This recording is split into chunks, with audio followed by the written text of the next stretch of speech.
الحمد للہ رب العالمین الصلاۃ والسلام علی خاتم النبین اما بعد اعوذ باللہ من الشیطان الرجیم بسم اللہ الرحمن الرحیم۔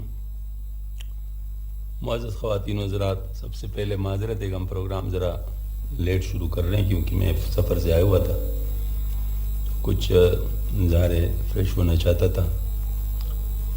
تو یہ اصل میں جو پہلے سے حقائق چل رہی تھی، اس میں خودی و نانیت کے بارے میں بات ہو رہی تھی، اس پر کچھ تبصرہ میرا بھی چل رہا تھا، اور وہ تبصرہ یہ تھا کہ اقبال کی جو خودی ہے وہ قوم کے لحاظ سے ہے، اور رومی جو بات کر رہا ہے وہ فرد کے لحاظ سے۔ تو فرد کے لحاظ سے جو ہے نا، جو خودی ہے وہ تکبر کے مفہوم میں آتا ہے، یہ انسان کی اپنے اوپر جو نظر ہوتی ہے، جس کو میں کہتے ہیں۔ اور پھر یہ ہے کہ انسان خود کو تب پہچانتا ہے جب انسان فنا کی کیفیت حاصل کر لے، یعنی پہلے بے خودی حاصل کر لے، پھر اس کے بعد خود کو پہچان سکتا ہے۔ تو اس پر میں نے کچھ کلام بھی پہلی دفعہ پیش کیا تھا، اور ساتھ یہ ہے کہ وہ جو ہے نا رومی کا ایک شعر ہے کہ جو ہے نا، مطلب یہ ہے کہ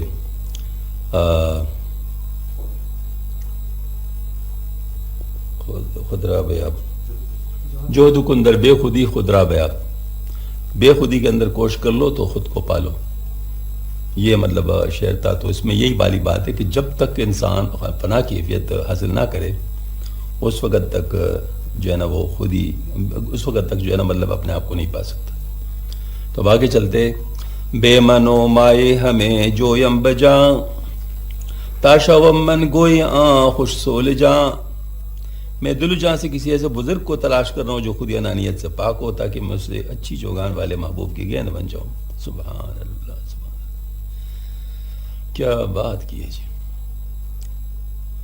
مطلب یہ ہے کہ میں ایسے بزرگ کو تلاش کر رہا ہوں جو فنا ہو، اللہ پاک کی محبت میں فنا حاصل کر چکا ہو، تو اس فنائیت کو میں پھر ان سے سیکھوں، اور اس کے لیے پھر میں اپنے آپ کو اس کے سامنے پیش کروں، اور میرے ساتھ وہی معاملہ کرے جیسے کہ میت کے ساتھ غسال کرتا ہے۔ یہاں پر گیند کی مثال دی ہے کہ جیسے گیند کو جو مطلب گیند کھیلنے والا اس کے ساتھ جو کرتا ہے، اس طرح میرے ساتھ بھی کر لے تو میں اپنے آپ کو اس کا مکمل سپرد کر لوں گا۔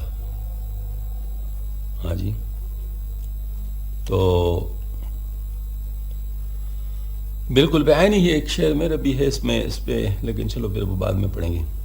ہر کے بے من شد ہما منہا درست، یار جملہ شد چو خدرانی است دوست،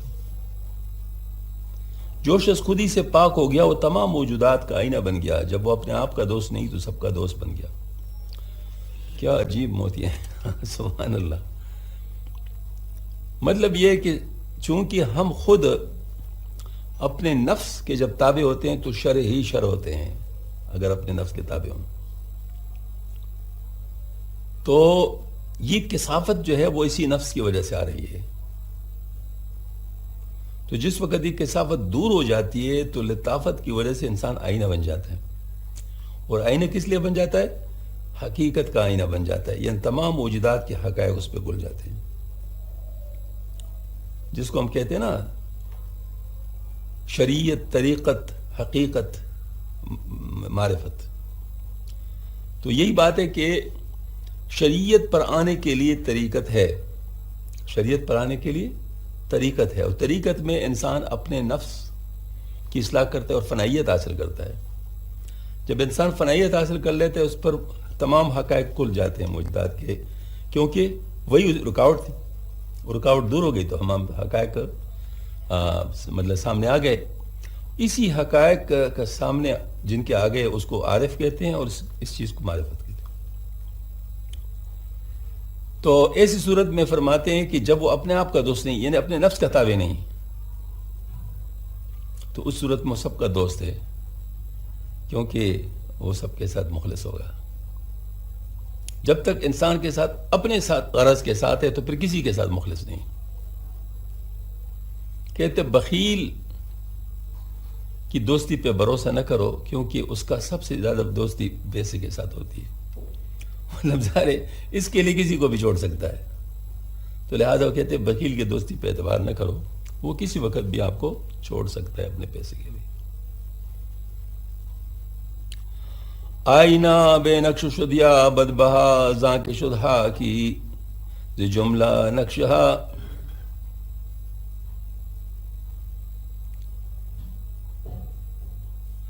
دیکھو جو آئینہ بے نقش ہو وہ اچھی قیمت پاتا ہے، جس پہ کوئی نقش نہیں ہوتا ہے. سبحان اللہ. کیونکہ نقش کے لیے تو استعمال ہو گیا نا، تو اب تو اس کا قیمت نہیں ہے. لیکن جو بے نقش ہو اس کو آپ کسی بھی چیز کے لیے استعمال کر سکتے ہیں. ہاں جی، کیونکہ وہ تمام نقوش کا عکس دکھا سکتا ہے. یعنی عارف جو اپنی ہستی سے مجرد اور اپنے احساس خودی سے پاک اور اپنے وجود سے خالی ہو جائے تو ان تمام حقائق کا مجموع بن جاتا ہے جن سے صفات الہیہ کا ظہور ہوتا ہے. کما قال نظامی گنجوی تو آنوری کی چرخت تشت شمع است، نمودار دو عالم در تو جمع است. دل عالم توی خود را مبین خورد، بئی مت تواگو کہ اسفل کو برد. یعنی یہ مسئلہ مفتاح العلوم کے جلسوں میں ایک جگہ بزمن پیر چنگی بوضاحت بیان کیا گیا ہے. جیسے کہ جب آئینہ صاف سے عقل ہو تو تمام اشیاء کا عکس اس میں نظر آتا ہے، بخلاف اس کے کہ جس آئینہ پر کوئی خاص نقش قائم ہو اس میں دوسری چیز منعکس نہیں ہو سکتی. اس جس خز میں اس کی خودی کا نقش متمکن ہو اس کا قلب آئینہ حقائق نہیں بن سکتا. آگے ایک بزرگ کا قصہ ارشاد فرمایا جس نے اپنی خودی کو مٹا کر کمال حاصل کیا تھا. سبحان اللہ سبحان اللہ، کیا بات ہے. دفتر پنجم حصہ دوم حکایت نمبر 121. حکایت شیخ محمد سر رضی و ریاضت او کہ ہر شب آفتاب برگی میں کر وجہت ذل نفس خود. شیخ محمد سر رضی کی کہانی ان کی ریاضت کہ وہ اپنے نفس کی خواری کے لیے ہر شام کو انگور کے پتے سے افطار کرتے. زاہد در غزنی از دانش مزی بدھ محمد نام و کنیت سر رضی. ایک زاہد صاحب غزنی میں تھے جو عقل کے دودھ سے پرورش یافتہ یا عقل میں فائق تھے. محمد نام اور لقب سرزری تھا. سر رضی کنیت وہ نام جس میں مسمہ کی نسبت بدرمل ہو، جیسے ابو الحسن ابو تراب، مگر یا کنیت سے لقب مراد ہے. سر رضی زاہد کا لقب ہے. سر رز کے معنی انگور کی کومپل، اور یا نسبت کے لیے یعنی انگور کی کومپل والے کھانے والا. یہ لقب اس بنا پر مشہور کہ برگ انگور کے پتے سے روزہ افطار کرتے تھے. بود افطار سر رز ہر شب ہفتہ سال و دائمن در مطلب. شام کو ان کے انگور افطار کی کومپل تھی، 7 سال برابر وہ ایک ہی دن میں محور رہے. بس عجائب دید از شاہ وجود لیکن مقصودش جمال شاہ بود. انہیں سرسے میں شہنشاہ موجودات شانوں سے بے شمار عجائبات تھے، ان کا مقصود تو شہنشاہ حقیقی کا جمال دیکھنا تھا. عالی حوصلہ تھے، چیزوں پہ نہیں بکے. چیزیں ان کی وہ نہیں تھی. حضرت تھانوی رحمۃ اللہ کو اللہ تعالیٰ اجر دے، عجیب غریب ہستی تھی. انہوں نے کیسے مطلب حقائق کو کتنے سمپل الفاظ میں بیان کیا. حضرت فرماتے تھے جیسے فقہا نے کہا ہے کہ مسجد کی دیوار منقش نہیں ہونی چاہیے اور جانماز منقش نہیں ہونا چاہیے، کیونکہ انسان کا نماز کے اندر اس میں جی بہلتا ہے. فرمایا میں تو یہاں تک کہتا ہوں کہ دل بھی منقش نہیں ہونا چاہیے. دل بھی منقش نہیں ہونا چاہیے. دل منقش نہ ہونے کا مطلب کیا ہے؟ دل میں اللہ کے علاوہ کسی اور چیز کی کوئی تصور نہ ہو، بس اللہ ہی اللہ ہو. ہاں جی،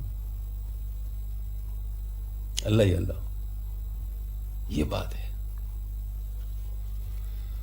کیا مطلب یہ کہ میں مثال کے طور پر مراقبہ میں مشغول ہوں. وہ جب میں مختلف کیفیات حاصل ہو رہی ہیں، کبھی میں عرش پہ جا رہا ہوں، کبھی کیا کر رہا ہوں، کبھی کیا کر رہا ہوں. اس میں اگر میں گم ہو گیا تو میں اپنے مطلب کو چھوڑ گیا. میں مراقبہ اس لیے تو نہیں کر رہا تھا. بات سمجھ آ رہی نا؟ یہ بہت بڑی بات ہے.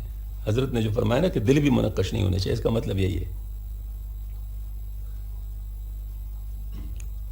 یہاں پر ہمارے اس شجرے میں ایک بزرگ ہے، سلسلہ چشت میں ہے. علامہ امام شافعی رحمۃ اللہ علیہ ان کا خلیفہ بھی ہے. ہاں جی، یہ جو مطلب بہت بڑے بزرگ گزرے. تو یہ میرے پاس پڑھی ہوئی کتاب حضرت مولانا زکریا صاحب رحمۃ اللہ علیہ کی کتاب ہے. وہ جو ہے نا وہ عقائد چشت کچھ طرح کا کوئی ہے، مطلب ہے مشائخ چشت. تو مشائخ چشت کتاب جو ہے اس میں حضرت کا واقعہ لکھا ہوا ہے.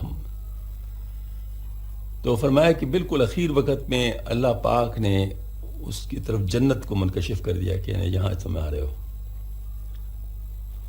تو اس نے آسمان کی طرف نگاہ اٹھائی کہ اللہ اگر میں نے سب کچھ اس کے لیے کہ تو میں نے اپنی زندگی ضائع کر دی.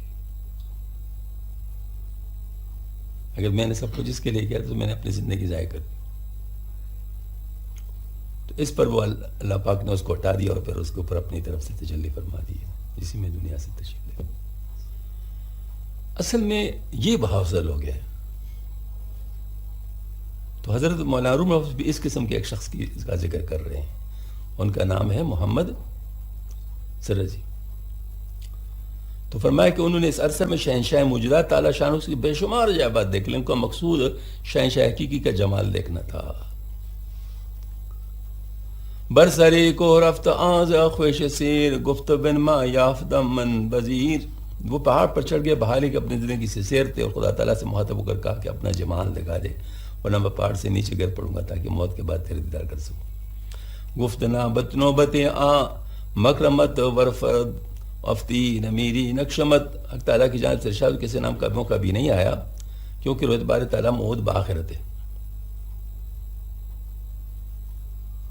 اور اگر تم نیچے گرو تاکہ مر کر محفوظ رویت ہو جاؤ تو تم مرو گے نہیں اور میں تم کو مرنے نہیں دوں گا. او فروف گند خدرا ازوداد درمیانے امک آب اوفداد. اس تکرار میں انہوں نے غلبہ محبت سے اپنے آپ کو پہاڑ سے نیچے گرا دیا مگر تقدیر گرائی وہ ایک چشمے کی گہرائی میں جا گرے جو دامن قوم میں بتا تھا مرنے سے بچ گئے. چو نہ مردو از نہ کسب آ جاں سیر مرد از فراق مرگ بر خود نوحہ کرد. جو مضر سی جو زندگی سیر تھے سر کے بل گر کر وہ بھی نہ مرے تو اپنے موت کو جدائی میں رونے لگے.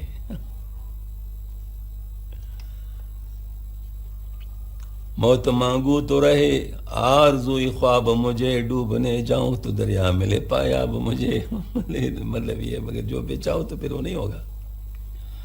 کائے حیاتو راچو مرگے می نمود کار پیشش باز گونا گشت بود.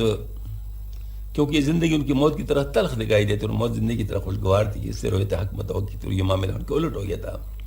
موت را از غیب می کرد اوگدے ان نفی موتی حیاتی میں زدے. وہ غیب سے موت کی بھیک مانگتے تھے اور یہ ترانہ گاتے کہ میرے موت میری زندگی ہے. موت راجو زندگی قابل شدہ یا باہلا کے جاں خود یک دل شدہ. وہ موت کو زندگی کی طرح بخوشی قبول کرتے اپنی جان گنوانے پر متفق ہو جائے. اصل میں یہ جیسی شتیات ہوتی ہے نا تو وہ شخص مطلب معذور ہوتا ہے. تو اس طرح یہ جو کیفیات ہے اس میں بھی انسان معذور ہوتا ہے کیونکہ عشق کی وجہ سے وہ بے خود تھے. مطلب ظاہر ہے اس میں وہ یہ والی بات نہیں تھی کہ خودکشی ہے یا یہ ہے وہ ساری چیزیں ان کے لیے وہ نہیں تھی. تو جو حضرات اس چیز کو جانتے ہیں تو ظاہر مطلب اس کو پھر وہ سمجھتے ہیں کہ بھئی یہ اس قسم کی بات نہیں تھی. سیف خنجر چو علی ریحانی او نرگس و نسرین عدوی جان او. حضرت علی کرم اللہ کی طرح تلوار و خنجر کا ریحان تھا. نرگس و نسرین کی دشمنی جانتے. اس میں علی کرم کے سرش کی طرف اشارہ جو نے جوش شجاعت میں کہا تھا السیف والخنجر ریحاننا وفی علی نرجس والآسی وخمرنا من دم آدائنا وکاسنا من جمجمت الراس. یعنی تلوار اور خنجر ہمارے ریحانے نرگس و آس پر اف ہے اور ہماری شراب ہمارے دشمنوں کا خون ہے اور ہمارا پیالہ دشمن کے سر کی کپڑی ہے. مطلب ظاہر ہے ہاں بانگ آمد روز سہرا سوئی شہر طرف بانگے از ورائے سر و جہر. غیب سے آواز کہ جنگل سے شہر کی طرف جاؤ. عجیب آواز تھی چپی اور ظاہر آواز سے نرالی. گفت اے دانائے رز میں منہ بمو اونچے کنم در شعر خدمت گوئی. تو یہ بزرگ بولے اے میرے راز کو بال بال جاننے والے بتا میں شعر میں کیا خدمت بجا لاؤں. گفت خدمت آ کے بہرے ذل نفس خوشتن سادی چوں عباس دبس. فرمایا خدمت یہ ہے کہ اپنے نفس کی خواری کے لیے بھیک مانگنے میں تم اپنے آپ کو عباس دبس کی مان بنا رہی. خوب بھیک مانگو. مطلب چونکہ گدائی و درویزہ گری پرلے درجے کی ذلت کا کام، اس لیے بعض بزرگوں نے تذلیل نفس کے لیے اس کو اختیار کیا تھا. وہ دوسرے درویشوں کو بیج و مزر کے لیے نہیں بلکہ کسر نفس کے لیے اس کی ایجاد دی ہے. شاید اس پر پنجاب میں فقیر درویزہ گر کو غازی کہتے ہیں.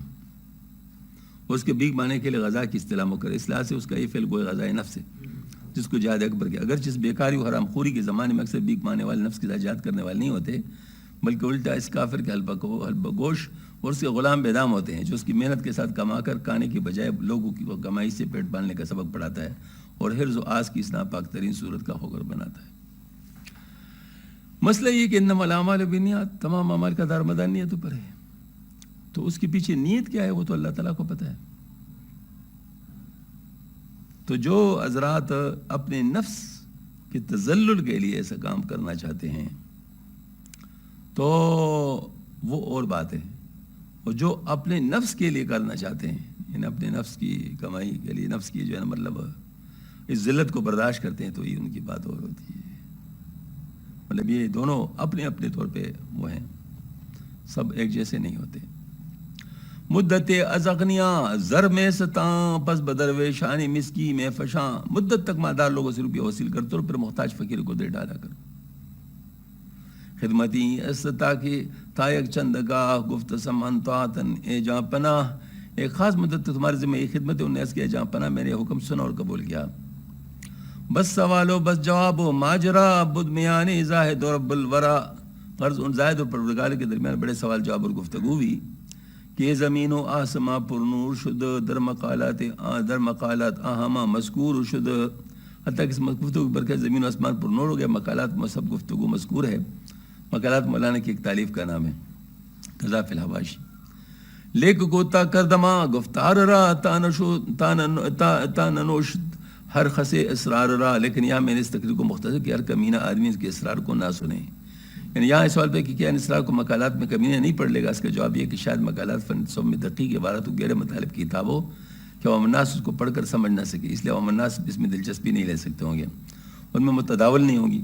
اس طرح وہ اسرار ان لوگوں کی نظر سے مخفی رہ سکے. بخلاف اس کے کہ مثنوی شریف قصص و واقعات کا مجموعہ ہونے کی وجہ سے عوام کی بھی زیر مطالعہ رہتی ہے، اس لیے مثنوی میں وہ اسراری باتیں نااہل لوگوں سے چھپ نہیں سکتی. اور عوام الناس سے اسراری طریقت کو مخفی رکھنے کی وجہ ہے کہ چونکہ وہ باتیں ان کے رسم و عادت اور مہم ادراک سے برتر ہوتی ہے، اس لیے یا تو ان باتوں سے عوام کے دل میں مختلف شکوک شبہ پیدا ہو کر فکر و درویشی سے بدگمانی کا باعث ہوں گے، یا ان باتوں سے غلط فہمی پڑھ کر فساد عقائد میں مبتلا ہونے کا اندیشہ ہوگا. پہلی صورت مستلزم خسران و حرمان ہے اور دوسری صورت موجب کفر و زوال ایمان ہے.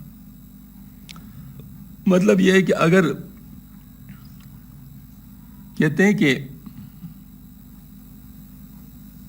ہر چیز، وہ کہتے ہیں ایک من علم کے لیے 10 من عقل کی ضرورت ہے. مطلب ضروری نہیں کہ آپ ہر چیز ہر ایک کو بتائیں، یہ ضروری نہیں ہے، بلکہ جس چیز سے فائدہ ہوتا ہو، علم نافع جس کو ہم کہتے ہیں، وہی آپ ان کو دے سکتے ہیں. اگر کسی علم کی وجہ سے وہ کفر میں جاتا ہے تو پھر کیا اس کو بھی دو گے؟ نظارہ وہ تو نہیں دو گے. اور جس علم کی وجہ سے اشکالات پیدا ہوں اور مسائل پیدا ہوں، تو یہ بات ہے کہ مثنوی شریف چونکہ ایک کتاب ہے جس کو بہت سارے لوگ پڑھتے ہیں، اس وجہ سے اگر اس میں اس قسم کی باتیں آ جائیں تو عین ممکن ہے کہ کچھ لوگ تو اس کی مخالفت کرنے لگے. یہ کیا ہے؟ کچھ بھی نہیں، یہ تو مطلب اس کا تو مطلب کچھ بھی نہیں، فضول باتیں لکھی ہیں جیسے ہیں. اور کچھ مثنوی کے ایسے مہربان ہیں کہ وہ اس کو اصلی طور پر لے لیتے ہیں. جیسے مثال کے طور پر وہ ایک شخص ہے جو مطلب وہ ہے عشق کی وجہ سے معذور ہیں، لیکن ان کی باتیں اگر کوئی باہوش آدمی لے لے تو وہ تو زندگی ہو سکتا ہے. ہاں جی، تو اس کا مطلب ہے کہ دونوں صورتوں میں مسئلہ ہو سکتا ہے. تو اس وجہ سے ایسی چیزیں کیوں دی جائے جس میں اس قسم کے مسائل ہو سکتا ہے.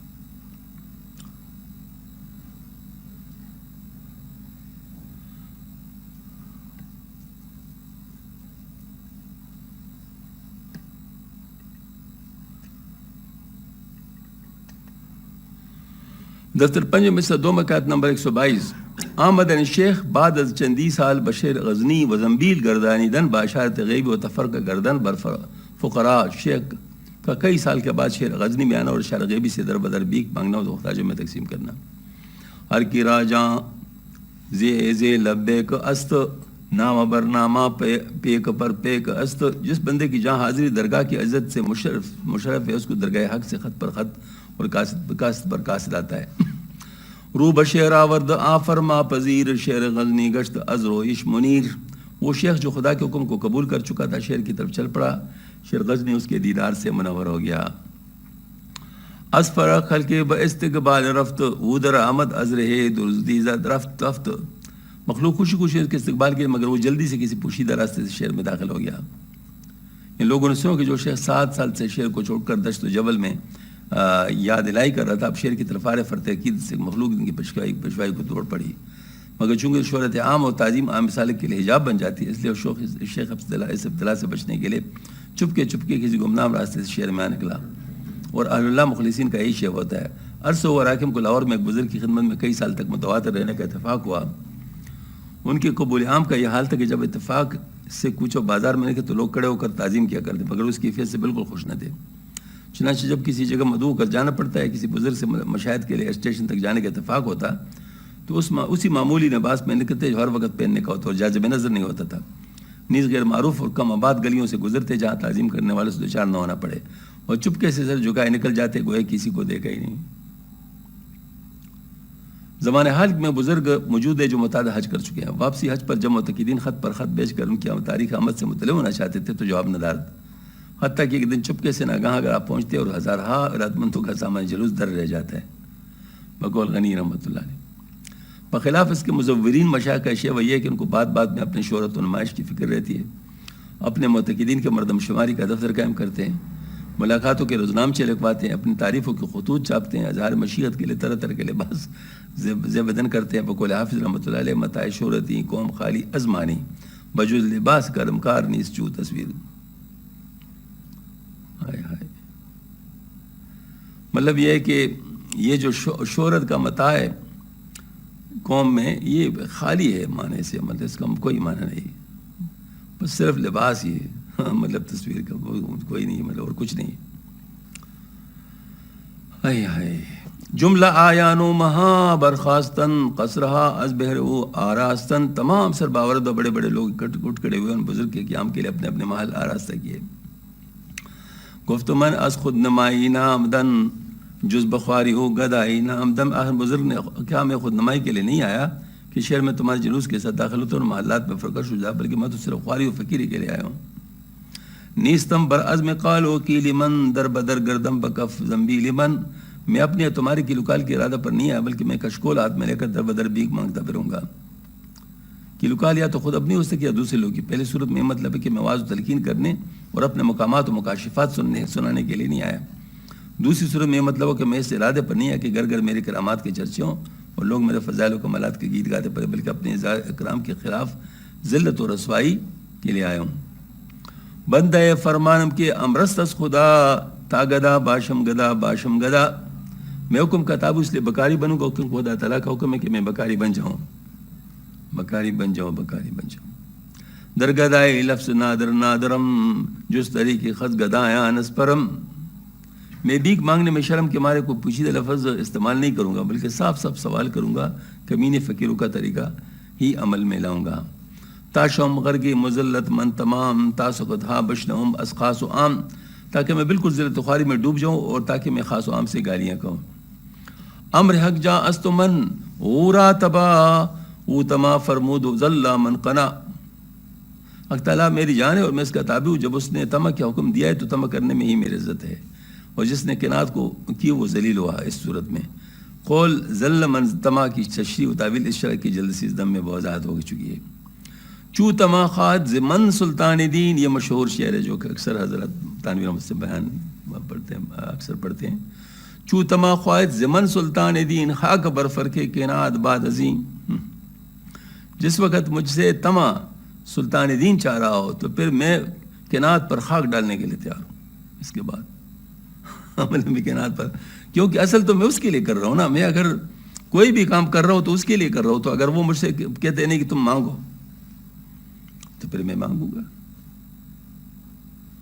اور اگر وہ کہتے کہ نہ مانگو تو پھر میں نہیں مانگوں گا. اب کہتے بیٹھو تو میں بیٹھوں گا، اگر وہ کہتے اٹھو تو میں اٹھوں گا. مطلب میرے اپنی کوئی رائے ہی نہیں، میرا اپنی کوئی رائے ہی نہیں. یعنی یہ والی بات ہے، جو ہے رائے اسی کی ہے، اور میں تو صرف عمل کرنے کے لیے ہوں. بہت مشہور شعر ہے، حضرت اکثر اس کو بیان فرماتے ہیں. چو تما خواز من سلطان دین ہاک برفر کے ناد باد جی. حضرت نے ایک دفعہ فرمایا بھائی ضبط کرو، ضبط کرو، ضبط کرو، ضبط کرنا بہت ضروری ہے. حضرت نے فرمایا لیکن اللہ تعالیٰ اگر گلے میں خود ہی ڈول ڈلوا دے تو پھر خوب بجاؤ. اگر اللہ تعالیٰ خود ہی گلے میں ڈول ڈلوا دے تو پھر خوب بجاؤ. ہاں جی، مطلب اس وقت پھر آپ مطلب اس کو نہ روکے. کیوں؟ وجہ کیا ہے؟ جب اللہ پاک اس کو پسند کر رہا ہے، چاہ رہا ہے تو بس ٹھیک ہے جی، پھر اس میں وہ نہیں کرنا چاہیے. اور یہ اللہ تعالیٰ کا ہر ایک کے ساتھ اپنا اپنا معاملہ ہوتا ہے. یہ ضروری نہیں کہ جو چیز آپ کے لیے ہے، مطلب ایسے حالات ایسی چیزیں میں، شریعت تو سب کے لیے، شریعت میں تو کوئی مسئلہ نہیں، وہ تو سب کے لیے ہے. کہ البتہ اس قسم کے حالات و کیفیات جو ہوتے ہیں وہ ضروری نہیں کہ ایک کے لیے جو چیزیں اچھی ہے تو دوسرے کے لیے بھی اچھی ہوں. غیر ممکن ہے کہ ایک کی گردن نہ پی جائے اس پر اگر وہ کرنے لگے، اور دوسرے کو اس پر انعام دے دیا جائے. ایسا ہو سکتا ہے. تو یہ ہر ایک مطلب ساتھ جدا جدا معاملہ ہوتا ہے. حضرت علیہ اس پر بھی ایک شعر فرماتے لگا ہوں، میں جو بھول گیا ہوں، البتہ اس کا مفہوم یہ ہے کہ بات تو اس کی ہے کہ اس نے بلبل کے کان میں کیا کہا اور فلاں چیز کے کان میں کیا کہا. وہ ایک چیخ رہا ہے، دوسرا خاموش بیٹھا ہوں. ہاں جی. او مذلت خاص کی عزت تنم، او گدائے خاص کی میری کنم. وہ میری ذلت چاہتے تو میں عزت حاصل کرنے کا کس کب کروں گا. وہ مجھ سے فقیری چاہتے تو میں میری کب کروں گا. بعد ازیں گدیا وہ مذلت جان من بیست ہی بیست عباس اب اند در انبان من. میری اس درویز گری جان کی ذلت کے بعد میری حالت کی گویا میرے تیلے میں 20 عباس موجود ہیں. یعنی عباس ہو 20 مانگنے میں ضرب المثل، مگر میں ذلت و لجاجت کے ساتھ بھیک مانگوں کہ عباس جیسے 20 بکاری بھی میرے آگے ہینچ ہوں گے. یعنی بھیک مانگنے و در بدر پھرنے میں شیخ کا اصل مقصد کہ نفس ذلیل ہو. مگر جب انہوں نے لوگوں پر اس مقصد عالی کا اظہار، یہ بھی صاحب کہ نفس سے حکم حق بجاوری مقصود ہے، تو پھر کہ اس پہلے میں ذلت نہیں رہی بلکہ کمال حق اور عزت حاصل، اس سے اصل مقصد ہی فوت ہو جاتا ہے. جواب یہ ہے کہ شیخ نے اس مقصد کا اظہار خاص لوگوں سے کیا ہو گیا جو اس کی تعظیم و تقریب میں پیش ہوں گے، اور جن کی طرف اوپر آیان و مہان کے الفاظ سے اشارہ کیا گیا، اور ان پر مقصد کو ظاہر کے بغیر چارہ نہیں تھا، کیونکہ اندیشہ کو خاطر مدارت میں اصرار کریں گے اور شیخ کے انکار کو تواضع پر محمول کر کے اور مبالغہ کریں گے، جس سے شیخ کی تواضع کے نفس کا راز بطریق حسن افشا ہو جاتا. لہذا شیخ نے ان کے کان میں اصل مقصد کا اظہار کر کے ان کو خاموش کر دیا. اس بات کی عام تشہیر نہیں کی، چنانچہ ان آیان و مہان کے پیچھے ہٹ جانے سے عوام اس طرح شیخ کے حال سے بے خبر بن گئے اور ان کو ایک بکاری سمجھا، جس کا ثبوت آگے ملے گا، اور یہی شیخ کا مقصد تھا.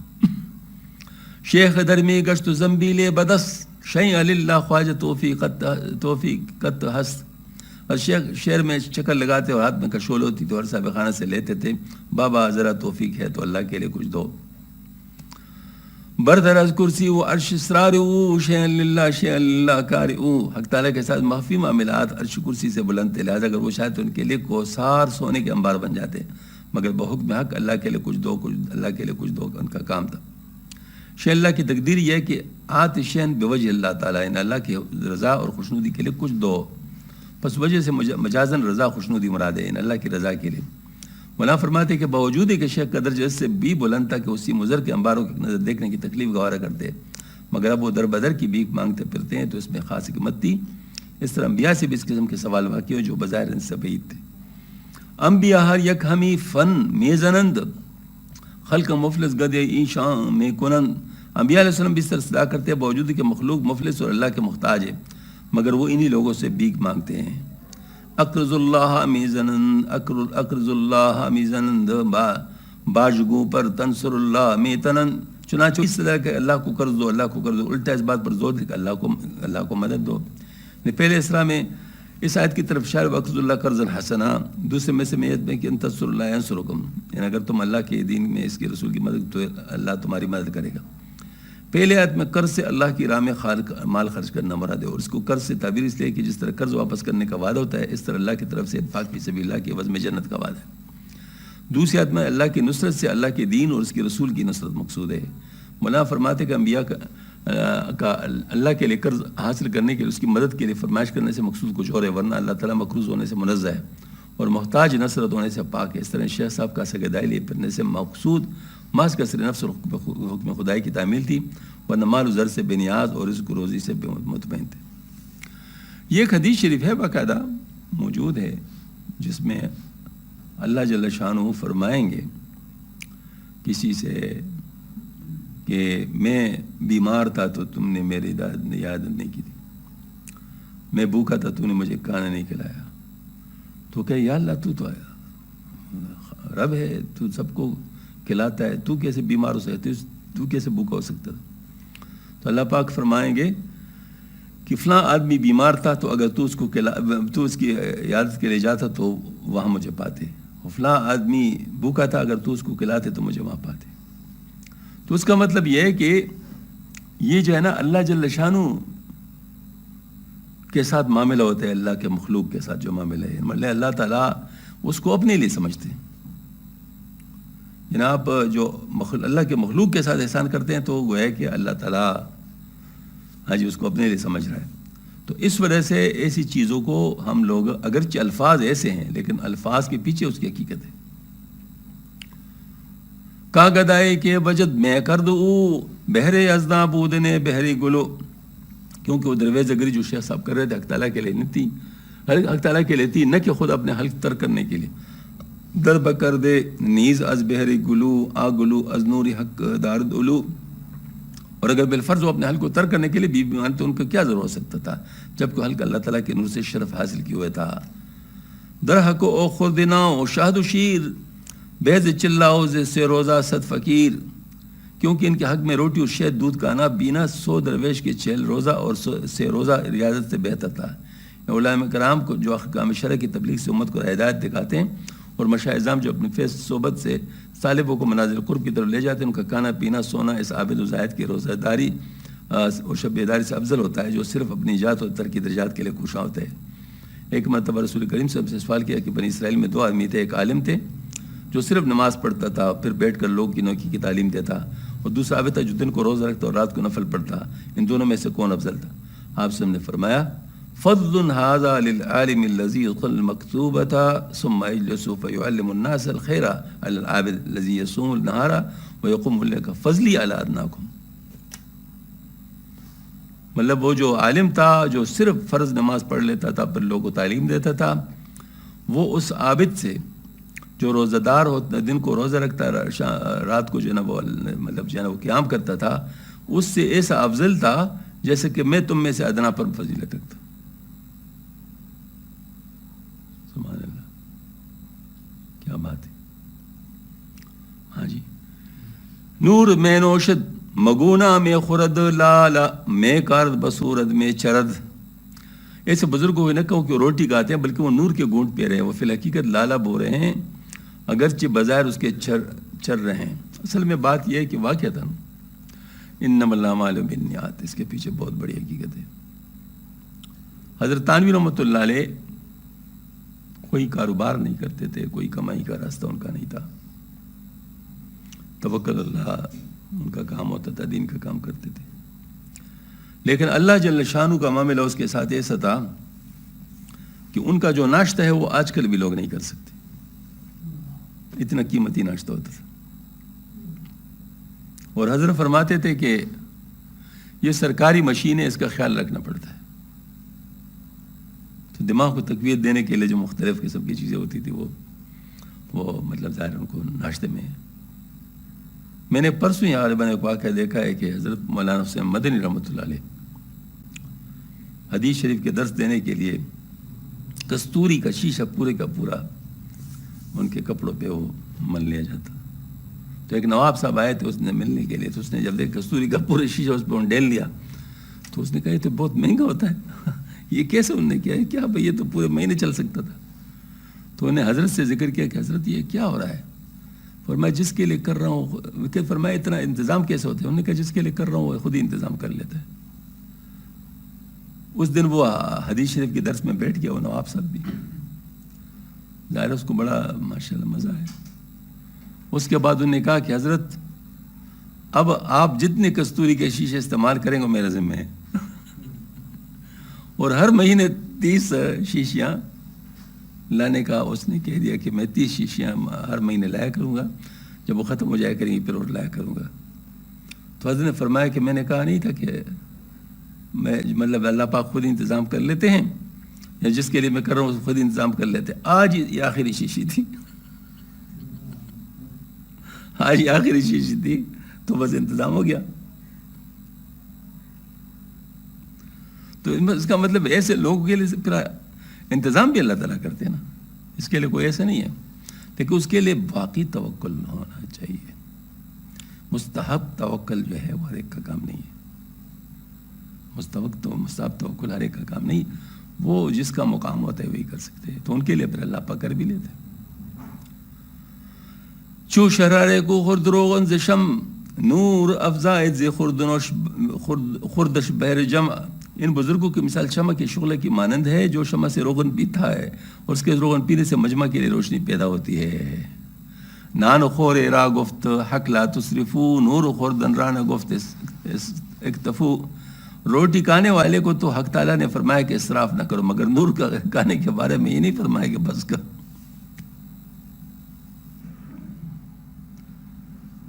حضرت علی رحمۃ اللہ علیہ کو نہیں فرمایا کہ وہ تم اتنا مطلب مجھے نو قیمتی ناشتہ کرو، کیونکہ وہ اس کا جو تھا تیل وہ سارے کے سارا لوگوں کے لیے تھا۔ آپ اندازہ کر لیں جتنا کام حضرت نے کیا ہے وہ ایک آدمی کا کام، 1000 کتابوں سے زیادہ لکھنا کوئی معمولی بات تو نہیں ہے۔ ان کے مقابلے میں آج کل کے ایک معاصر ہے، کچھ ایک صاحب ہے جس نے پوری اکیڈمی کو لی، پھر بھی 1000 تک نہیں پہنچا سکا، اور لوگوں سے لکھوا کر اپنے نام کرواتا ہے۔ نام تو لینا میرے لیے مناسب نہیں ہے، ہاں جی، لیکن یہ ہے کہ 1000 تک اب بھی نہیں پہنچا سکا۔ تو یہ تو اللہ تعالیٰ کا کام ہے۔ جس طریقے سے اللہ پاک نے ان سے کام لے لیا، امام غزالی رحمۃ اللہ علیہ سے، حضرت تھانوی رحمۃ اللہ علیہ سے، دوسرے اکابر جو ہمارے تھے، یہ اللہ تعالیٰ بس جس سے کام لینا چاہتے ہیں۔ یا کریم، یعنی ارشاد باری تعالیٰ وَكُلُوا وَاشْرَبُوا وَلَا تُسْرِفُوا إِنَّهُ لَا يُحِبُّ الْمُسْرِفِينَ، یعنی کھاؤ پیو اسراف نہ کرو، اللہ تعالیٰ اسراف کرنے والوں کو پسند نہیں کرے۔ ارشاد ان لوگوں کا ہے جن کا کھانے سے مقصد محض زبان کی چاٹ پر مرنا اور شکم کو پر کرنا ہوتا ہے۔ بقول سعدی خوردن برائے زیستن و ذکر کردنس، تو معتقد کے زیستن از بہر خوردنس۔ ہاں جی، مطلب جینے کے لیے کھانا اور ذکر کرنا مطلب ہے، اور دوسرا ایک مطلب جو کھانے کے لیے جی رہا ہو۔ یہ یورپ میں یہ بات مشہور ہے کہ جرمن لوگ جو ہے نا یہ کھانے کے لیے کام کرتے ہیں، نہیں وہ کام کے لیے کھانا کھاتے ہیں، اور فرینچ جو ہے وہ کھانے کے لیے کام کرتے ہیں، یہ ان کے بارے میں۔ تو یہ اصل میں یہاں پر ہے کہ کچھ لوگ جو ہے نا مطلب اپنے جسمانی طاقت کو اللہ کی عبادت کے لیے مطلب سارے مینٹین رکھتے ہیں، تو ان کا وہ کھانا بھی اللہ کی عبادت بن جاتا ہے۔ بس اسی کے مقابلے میں جو دوسرے لوگ ہیں وہ ایسا نہیں کرتے، لیکن جو لوگ کھانے سے تاکہ جسمانی کا قیام رکھنا محسوس سمجھتا کہ حق تعالیٰ کی عبادت کر سکیں، ان کو کھانے پینے سے منع نہیں فرمایا، کیونکہ ان کا طعام ذکر حق کے ساتھ آمیزش پا کر نور بن جاتے ہیں، اور حق تعالیٰ تکثیر نور سے منع نہیں فرماتا۔ چنانچہ آپ نے فرمایا اذیبوا اطعامکم بذکر اللہ والصلاۃ لا تناموا علیہ فتقسوا قلوبکم، یعنی اپنے طعام کو جو تم کھا چکو اللہ کے ذکر اور نماز کے ساتھ ہضم کرو، اور اس کو کھاتے ہی نہ سو جایا کرو ورنہ تمہارے دل سخت ہو جائیں گے۔ سبحان اللہ۔ یعنی جو جس کام کے لیے آپ کھا رہے ہیں پہلے وہ کام تو اسے لے لو نا، پھر اس کے بعد آرام بھی کرو، تو آرام بھی کام کے لیے کرو، آرام بھی کام کے لیے کرو۔ جب ان حضرات کا روٹی کھانا اس طاقت کا بقا کا فائدہ ہے جس پر ہدایت و عبادت کا مدار ہے، تو گن کا روٹی کھانا بھی بالواسطہ بمنزل عبادت ہے۔ اسی بنا پر حضرات کے روٹی کھانے کو نور خوردن سے تعبیر کیا، اور جب حق تعالیٰ طاعت و عبادت میں کوتاہی روا رکھنے کی اجازت نہیں دیتا تو پھر حضرات کو روٹی کھانے سے منع کیوں کرے، یا بعبارت دیگر ان کو نور خوردن سے اکتفو کیوں کہے گا؟ اوپر جو کہا تھا کہ نور خوردن ران گفتس اکتفو، اس پر سوال والا کہ کیا ذاکرین کو طعام میں اسراف کرنے کی اجازت ہے؟ آگے اس کا جواب دیتے۔ آگلوئی ابتلا بد دی گلو فارغ از اسراف و ایمن ازولو،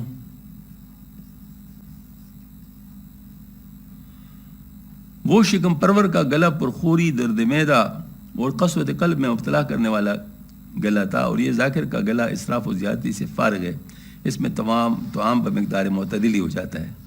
خلاصہ جواب کہ اسراف کی اجازت تو ذاکرین کو بھی نہیں، مگر ان کو اسراف سے صریحاً منع نہیں کیا گیا، کیونکہ ان کو لا تصرف کہنے کی ضرورت جب پیش آتی کہ ان کا حل کے اسراف و تبذیر کے لیے کشادہ ہو، تاکہ اس میں تو معتدل طعام سے زائد ایک لقمہ بھی گزر نہیں سکتا۔ وہ شکم پرور لوگوں کا گلا ہی ہے جو ہر رطب و یابس طعام کے لیے فراخ ہوتا ہے، حتیٰ کہ اس کی فراخی درد معدہ و قساوت قلب وغیرہ آفات کی باعث ہوتی رہتی۔ ان لوگوں کو کمخوری کی ہدایت کرنی ضروری تھی۔ ای گلو سے انہی شیخ صاحب کا گلا مراد ہے۔ یعنی مقصد یہ ہے کہ مقصد مزہ حاصل کرنا نہیں تھا، بلکہ مقصد اس سے فائدہ حاصل کرنا تھا۔ تو فائدہ تب ہوگا جب اعتدال سے ہوگا، جب اعتدال سے نہیں ہوگا تو مذہب ہی نہیں ہوگا۔ تو چونکہ یہ حضرات تو مطلب حقیقت شناس ہوتے ہیں، تو یہ ظاہر مطلب ہے کہ وہ اعتدال سے آگے جاتے ہی نہیں ہیں، تو اس وجہ سے ان کے لیے فرمان ہو ہی نہیں سکتا۔ امر و فرما بود نے حرص و تما آچنا جاں حرص را نبوت تبا، ان شیخ صاحب کا بھیک مانگ کر کہانا حق تعالیٰ کا حکم ارشاد تھا، نہ کہ حرص اور تما، کیونکہ ایسی پاک روح حرص کے تابع نہیں ہوتی، بس ان کو لا تصرف کہنے کی کیا ضرورت تھی؟ آگے نظرات کے حرص سے پاک ہونے کی ایک دلیل ارشاد ہے۔ گرب گوید کیمیا مسرا بدہ تو بمن خدرا تما نبوت فرہ، یعنی دیکھو اگر کیمیا تانبے کو کہے تو اپنا وجود میرے حوالے کر دے، تو یہاں نہیں کہہ سکتے کہ کیمیا پر حرص غالب ہے۔ جس طرح کیمیا کا تانبے کو اپنی طرف بلانا بتقاضۂ حرص نہیں، بلکہ محض اسے ایک ادنا ماہیت سے اعلیٰ ماہیت کی طرف ترقی دینے کی غرض سے، اس طرح اللہ کا طعام کھانا شکم پروری کے لیے نہیں بلکہ افاظ خلق کے لیے، یعنی عقل طعام سے طاقت جسم باقی رہتی ہے اور بقائے طاقت پر مخلوق کے ارشاد و ہدایت کا مدار ہے۔ آگدائی کی بجد میں کرد او بود از آثار حکمت ہائے ہو، غرض وہ درویزہ گری جس کو شیخ صاحب کوش کے ساتھ عمل ملا رہے تھے حق تعالیٰ کی حکمتوں کے آثار سے تھی۔ گنج ہائے خاکتا ہفتم طبق غرض کردن عرض کردہ بود پیش شیخ، حق تعالیٰ زمین کے 7ویں طبقے تک کے خزانے شیخ کے آگے پیش کر دیے تھے۔ شیخ گفتہ خالقہ من عاشقم ورب جوئم غیر تو بس فاسقم، شیخ نے کہا خالق میں تو عاشق ہوں، اگر تیرے سوا کسی اور چیز کا طالب ہے تو بڑا گناہ گار ہو جاؤں گا۔ یہ ہر ایک کا اپنا اپنا معاملہ ہوتا ہے، ہر ایک کا اپنا اپنا معاملہ ہوتا ہے۔ جو چیزیں بعض لوگوں کے لیے جائز ہوتی ہیں وہ بعض کے لیے ناجائز ہو جاتی ہیں، کیونکہ معرفت اس لیول کی ہوتی ہے کہ اس لیول کی مطلب کا عمل بھی ان سے مطلب جو ہے نا وہ مطلب طلب کیا جاتا ہے، تو اس وجہ سے ان کی اس کیپیسٹی میں پھر انالیسس ہوتا ہے۔ ہمارے حضرت مولانا اشرف صاحب رحمۃ اللہ علیہ ایک دفعہ ایک پروفیسر صاحب تشریف لائے تھے، وہ سعید تھے تو ان کا بڑا خیال رکھتے تھے، اور وہ بھی اچھے آدمی تھے۔ ان کے ساتھ میں ہو گفتگو بھی تھا، اتفاق سے میں بھی ادھر موجود تھا، تو حضرت نے فرمایا کہ تم نہ مانو تو شاید گناہ گار ہو جاؤ۔ کوئی بات چل رہی تھی، وہ بات میں نے نہیں سنی تھی۔ تم نہ مانو تم گناہ گار ہو سکتے ہو، میں نہ مانوں تو کافر ہو جاؤں گا، میں نہ مانوں تو کافر ہو جاؤں۔ پھر فرمایا جہاں آپ بیٹھے ہیں وہیں پر آپ صلی اللہ علیہ وسلم تشریف فرماتے، اور مجھ سے فرمایا آتے نہیں ہو۔ تو وہ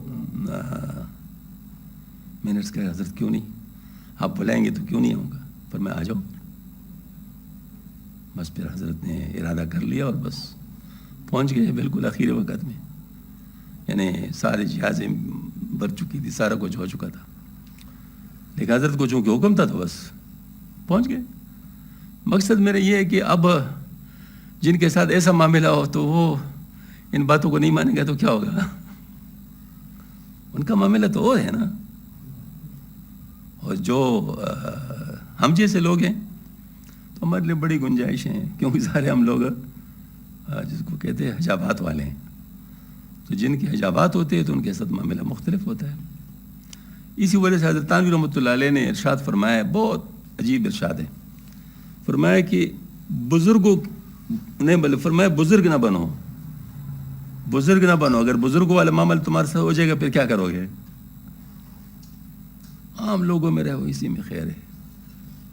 عام لوگوں میں رہو، اسی میں خیر ہے. یہ واقعتاً بہت بڑی بات ہے. عام لوگوں میں رہنا اسی میں خیر ہے. ہم لوگ بزرگ جلدی بن جاتے ہیں نا، تو واقعی بزرگی کا معاملہ اگر ہو جائے ہمارے ساتھ پھر کیا کریں گے ہم؟ بایزید بستامی رحمۃ اللہ علیہ کا واقعہ ہے کہ جب فوت ہو گئے تو کسی نے خواب میں دیکھا حضرت آپ کے ساتھ کیا معاملہ ہوا؟ فرمایا کہ مجھے اپنے سامنے بٹھا دیا اور پوچھا کہ میرے لیے کیا لایا ہو دنیا سے. تو میں نے دل میں کہا کہ الحمدللہ مسلمان تو تھا، مومن تھا، تو میں نے عرض کیا توحید لایا ہوں. فرمایا کہ وہ دودھ والی رات بھول گئے. دودھ والی رات بھول گئے. دودھ والی رات کا مسئلہ یہ تھا کہ ایک دفعہ دودھ پی لیا تھا تو رات کو پیٹ میں درد ہوا تھا. صبح کسی نے پوچھا حضرت کیسی حالت ہے؟ فرمایا بس رات کو دودھ پی لیا تھا تو پیٹ میں درد ہو گیا. تو درد کی نسبت دودھ کی طرف کی تھی نا، وہ پوچھ لیا. دودھ والی رات بھول گئے. اب دیکھو ہم سے ایسا پوچھا تو ہم کیا کہیں گے؟ تو یہ والے بات ہے کہ انسان عام لوگوں میں رہے تو بہت اچھی بات ہے. ہاں جی. باتو پہ وستم واز غیر تو دل ببریدم آشنا تو ندار سر بیگانا و خیش. یہ حافظ رحمۃ اللہ علیہ. ہشت جنت گردرادم در نظر در کنم خدمت ان از خوف سقر. مومن باشم سلامت جو ایمن زاکی ہر دو بود حز بدن. اگر میں 8 بہشتوں کو نظر میں لاؤں اور میں دوزخ کے خوف سے بات کروں تو میں عاشق نہیں بلکہ ایک مومن طالب نجات ہوں گا، کیونکہ دونوں جسم کا حصہ ہے. اور عاشق جسم و جان کی پرواہ نہیں کیا، اور عاشق جسم و جان کی پرواہ نہیں کیا کرتے، اور عاشق جسم و جان کی پرواہ نہیں کیا کرتے. یعنی دیکھیں نا کیا عجیب دلیل. بہشت و دوزخ کیونکہ جسم میں تو لہٰذا مطلب یہ تو میرے جسم کے ساتھ، تو میرا عشق جو ہے وہ تو جسم کے ساتھ تعلق نہیں رکھتا، تو لہٰذا وہ ان چیزوں کی پرواہ نہیں کرتے. عاشق جو ہے ان چیزوں کی پرواہ نہیں کرتے.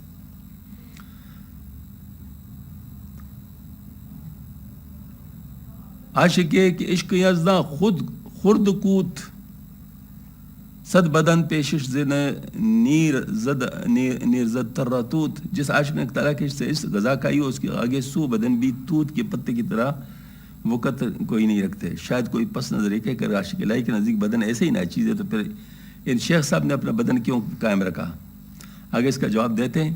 وی بدن کے دارد آن شیخ فتن چیز دیگر گوئے کم خوانش بدن. اور یہ بدن جو وہ شیخ دانہ رکھتا ہے دوسری چیزیں اس کو بدن نہ کہو. یعنی فرقا سے ادنا ان شکم پرور لوگ کے بدن میں جو غذائے حرام سے پرورش یافتہ ہے. قال علیہ السلام لا يدخل الجنت جسد غذی بالحرام، یعنی وہ جسم بہشت میں داخل جو حرام غذا سے پرورش یافتہ ہو. اور فرمایا لا يدخل الجنت لحم بنت من السحت وكل لحم بنت من السحت کانت النار اولا به. یعنی جو گوشت حرام غذا سے پیدا ہو وہ جنت میں داخل نہیں ہوگا، اور جو گوشت حرام غذا سے پیدا ہو اس کے لیے دوزخ زیادہ سزاوار ہے. یا بدن جو مباح کا نے اعتدال سے زیادہ کا فربا ہو گیا. المؤمن یشرب فی ماء واحد والکافر یشرب فی سبعۃ امعاء. یعنی مومن ایک آنت کی مقدار میں کھاتا ہے اور کافر 7 آنتوں کی مقدار میں کھا جاتا ہے. بخلاف اس کے ان بزرگ کا جسم بقول اجسادنا ارواحنا اجسادنا مثل روح بن گیا تھا. انبیاء اولیاء کے اجسام کی یہی شان ہوتی، اس لیے بدن حقیر ناچیز نہ تھا. آگے چل کر پھر بتائیں گے کہ یہ بدن عام ابدان سے ایک ممتاز حیثیت رکھتا تھا اوپر جو کہا تھا کہ آپ جنت حاصل کرنا دو شخص نجات پانے کے لیے بات کرتے اور عاشق کی شان خود غرضی کو گوارا نہیں کرتی. پھر اس کی تائید میں فرماتے ہیں عاشقی عشق خدا وانگاہ مزد جبرائیل موتمن آنگاہ دزد. خدا کے عشق میں عاشق رہو پھر طاعت و عبادت کے عوض میں بہشت چاہے. تو خدا کا عاشق نہ ہوا بہشت کا عاشق ہوا. یہ تو وہی بات ہو کہ جبرائیل امین ہونے کا دعویٰ ہو پھر چور بھی ہو. اصل میں اس میں ایک بات میں عرض کرتا ہوں, یہ حضرت مجدد صاحب رحمۃ اللہ علیہ نے یہ بات بڑی وضاحت کے ساتھ بیان فرمائی ہے کہ محبت کا معاملہ ذات کے ساتھ ہے اور معرفت کا معاملہ صفات کے ساتھ ہے. مطلب ہم صفات کی معرفت حاصل کر سکتے ہیں. اللہ تعالیٰ وہ تو وراء الورا ہے, مطلب ظاہر وہ تو ہم لوگ مطلب اس کے بارے میں نہیں جان سکتے صفات کے بارے میں. اور محبت ذات کے ساتھ ہوگی. اگر محبت ذات کے ساتھ نہیں صفات کے ساتھ ہے یہ غرضی محبت ہے, یہ غرضی محبت ہے. کیا بات بتاؤں میں اس کا. حضرت بالکل یعنی ہر چیز کو بالکل صاف صاف کر کے بیان کرتا ہے. یہ مکتوب نمبر 287 میں یہ جو مقام قلب میں جو بیان کرتے ہیں کہ مقام قلب میں نفس اور روح دونوں کا اثر ہوتا ہے, تو ایسی صورت میں ان کی جو محبت ہوتی ہے وہ غرضی ہوتی ہے, حقیقی نہیں ہوتی, اصلی نہیں ہوتی. ہاں جی, وہ کیوں, بلکہ 4-5 الفاظ کہیں اس کے بارے میں آپ نے تو پڑھ لیا ہوگا. ہاں جی, تو اس میں یہ 4-5 الفاظ کی یہ بھی نہیں, یہ بھی نہیں, یہ بھی نہیں. تو اس کی وجہ کیا ہے؟ اس کی وجہ یہی ہے کہ اس میں انسان اس جملے اللہ تعالیٰ کو چاہنے کے لیے جو چیز ہے نا وہ نہیں سامنے ہوتا, بلکہ اس سے جو کیفیات پیدا ہوتی ہیں وہ کیفیات اپنے نفس کے لیے استعمال کرنا شروع کر لیتا ہے. وہ کیفیات اپنے نفس کے لیے استعمال, تو ظاہر مطلب ہے کہ اس کی محبت وہ والی محبت نہیں ہے. اس محبت کو اللہ کی محبت بنانے کے لیے سلوک طے کرنا لازم ہے. یہ اتنی بڑی بات ہے, میں آپ کو کیا بتاؤں. اللہ تعالیٰ ہمیں اس کی سمجھ عطا فرمائے. یعنی درمیان میں پتہ نہیں کتنے لوگ رہ جاتے ہیں, کتنے لوگ اس وجہ سے رہ جاتے ہیں, کیونکہ کیفیات تو ہو سکتے ہیں, وہ تو مطلب کیفیات میں تو کوئی مسئلہ نہیں ہے, لیکن اصل کیفیات کون سے ہونی چاہیے؟ وہ فنائیت ہونی چاہیے, یعنی اللہ کے لیے اپنے آپ کو فنا کرنا, وہ ہونی چاہیے. وہ محبت ذاتی میں ہوتی ہے. مطلب یہ کہ انسان محض اللہ کا وہ مطلب اللہ سے محبت کرتا ہو, محض اللہ کے ساتھ ذات کے ساتھ محبت کرتا ہو, صفات والی بات نہ ہو. تو یہ بات ہے کہ یہ چیز کہ ایک انسان اگر درمیان میں رہا اور وہ فنا حاصل نہیں کر سکا, اور فنا حاصل ہوتا ہے نفس کا سلوک سے, اگر وہ نہیں کر سکا تو اس چیز میں رہ گیا. اس لیے اس کو حضرت مجذوب متمکن کہتا ہے. یہ مجذوب نے قرار پا لیا اپنے کیفیات میں اور اسی کیفیات کو ہی کمال سمجھا, تو یہ مجذوب متمکن ہے. اور اس کے بارے میں پھر حضرت نے بڑی تفصیلات بتائی. اللہ تعالی ہم سب کو صحیح محبت نصیب فرمائے اپنی. عاشق آلے لائے کورو کبود ملک عالم پیش او یک ترابود. عاشقان حقیقی تو کیا ہی کہنے, عاشقان مجازی بھی ایسے خود غرض نہیں ہوتے. چنانچہ بے نور اور سیافام لیلا کا عاشق کیس مجنون اس کا مستغنی تھا کہ دنیا بھر کی بادشاہی اس کے سامنے ایک پتے کے برابر تھی. ہاں جی, نزد اون یکساں شدہ بد خاک و زر چے باشد کے نہ بدھ جان راہ خطر. اس کے نزدیک مٹی اور سونا برابر ہو گئے. سونا کیا ہوتا ہے؟ جان کا بھی خیال نہیں تھا, اب روح کا بھی خیال نہیں تھا, جان کا بھی خیال نہیں تھا. شیر و گرگو دو ازو واقف شدہ ہم چو خیشہ گرد او جم آمدہ. شیر و بیڑیا بکیر کے دنے اس کے حال سے واقف ہو گئے تھے, اس لیے وہ خواہش و اقارب مانوس ہو کر اس کے گرد جمع رہتے تھے. اکثر آپ حضرات نے دیکھا ہوگا کہ یہ جانور جو ہے نا بچوں کو کچھ نہیں کہتے. اکثر مطلب ہے کہ نا وہ بچے بعض دفعہ ان کے ساتھ کھیلتے بھی ہیں, کیونکہ ان کو پتہ ہوتا ہے کہ یہ معصوم ہے, مطلب یہ کچھ نہیں کرتے. ہاں جی, یہ مطلب ایسا ہوتا ہے. مجھے اپنا واقعہ یاد ہے, واللہ علم ہمارے گھر والے بیان کرتے ہیں, اور مجھے بھی تھوڑا تھوڑا یاد ہے, پتہ نہیں جیسے دماغ کے کسی حصے پر ایک نقش جیسا ہے. کہ میں ہمارے پاس تایا کا گھر تھا, تو طے کے گھر سے میں دودھ لایا کرتا تھا، چونکہ یہ ذمہ داری میں نے لی تھی، میں چھوٹا سا تھا، تو اچانک لے کے جو ہے نا میں دودھ لایا کرتا. تو جو دروازہ کا وہ نہیں ہوتا جو نیچے والا حصہ، کیا کہتے ہیں اس کو، دہلیز. ہاں، تو دہلیز جو ہے اس کے ساتھ ایک سانپ آ رہا تھا، تو میں اس کو دیکھنے کے لیے بیٹھ گیا، سانپ کے ساتھ بیٹھ گیا. جی، اور میں کہہ رہا ہوں کہ آؤ اتنا خوبصورت سانپ ہے، آؤ اتنا خوبصورت سانپ ہے، اور مجھے دیکھ رہے ہیں، اور سانپ بھی کڑا تھا، مطلب جا نہیں رہا تھا. آج تو پھر وہ جو میرے بڑی بہنوں نے دیکھا تو انہوں نے شور مچایا، تو پھر کوئی آیا تو سانپ چلا گیا. اب مطلب یہ کہ یہ بہت سارے بچوں کے ساتھ ایسا ہوا ہے، مطلب صرف میرے ساتھ نہیں، مطلب بہت سارے بچوں کے ساتھ یہ بعض دفعہ ایسا ہوتا ہے کہ مطلب وہ جو ہے نا وہ بچوں کو کچھ نہیں کہتے. تو اس طرح مجنون جو تھا، یہ چونکہ عاشق تھا تو ان کو اس میں بھی وہ تھا، محو تھا، تو ان کو دوسری چیزوں کے ساتھ کوئی کام ہی نہیں تھا. تو وہ کہتے ہیں کہ وہ اس وقت وہ جو ہے نا وہ جانور وغیرہ ان کے گرد جمع ہو جاتے تھے اور ان کو کچھ نہیں کہتے تھے. کاش و دست از خوئی ہے وہاں پاک پاک پرز عشق و لحم و شخم زہرناک. شیر و گرگ وغیرہ درندوں کو معلوم کہ عاشق جانداروں کو اس کے اور جبردادی کی خصلت سے بالکل پاک ہو چکا ہے. وہ عشق سے پورے اس کا گوشت و چربی درندوں کے لیے زہریلی ہے، اس لیے درندے مجمون پردانت نہیں چلا سکتے تھے. زہر و دو باشد شکر ریز خرد زاں کے لاشق نیک باشد ضد بد.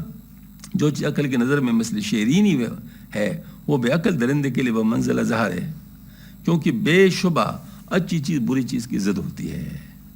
لحم عاشق ران عارض خرد دو دد عشق معروف است پیش نیک و بد. درندہ عاشق کی گوشت نہیں کھا سکتا. عشق ہر نیک و بد مخلوق کے آگے ظاہر ہے کہ وہ متحمل ضرر نہیں ہوتا. ہاں جی، در خورد فی المثل دام و ودش زہر گردد لحم عاشق بخش و دش. اور اگر مثلاً وحشی جانور درندے اس کو کھا ہی جائیں تو عاشق کا گوشت اس کے لیے زہر بن جائے، ان کو ہلاک کر دے. ہر کے جز عشق است شد معقول عشق دو جہاں یکدانہ پیش نول عشق. بلکہ ہر جز جو عشق کے سوائے عشق کی خوراک بن جاتی ہے، دونوں جہاں عشق کی چونچ کے آگے ایک دانہ کی مثل میں ہیں. دانے مر مرغرا ہرگز خورد کا داں مر اسپرا ہرگز چرد. خیال تو کرو کہ کوئی دانہ مرغ تو کھا سکتے، آخر گھوڑے